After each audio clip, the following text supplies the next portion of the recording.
আপনারা মাটি থেকে প্রায় 20 ফুট উপরে একটি মন্দির দেখছেন।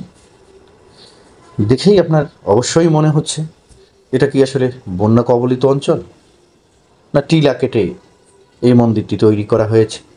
আসলে কোনোটাই না। এই মন্দিরটি মূলত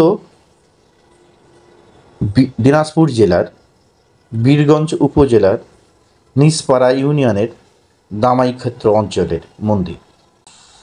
এই মন্দিরটি 16 দশকেই এর অস্তিত্ব নিরূপণ করা হয়।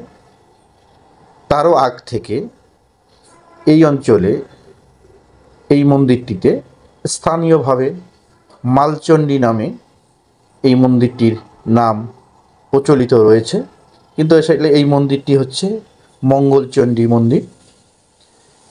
বৈশাখের শেষ শনিবার এখানে এই মালচণ্ডী পূজা হয়, সেই সাথে মেলা হয়।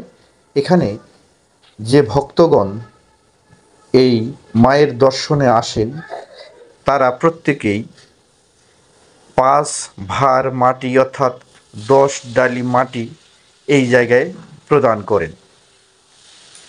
এই মাটিগুলি দেওয়ার ফলে দীর্ঘ সময় ধরে ক্রমান্বয়ে এই বৃহৎ মাটির টিলা তৈরি হয়েছে।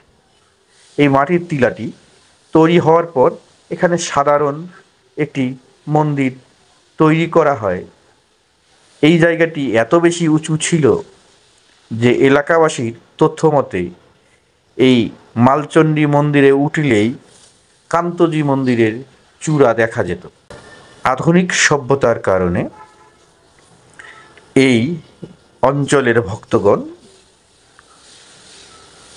এই উঁচু জায়গাটি কিছু সমতল করে এখানে মন্দিরের জন্য পাকা ভবন নির্মাণ করেন।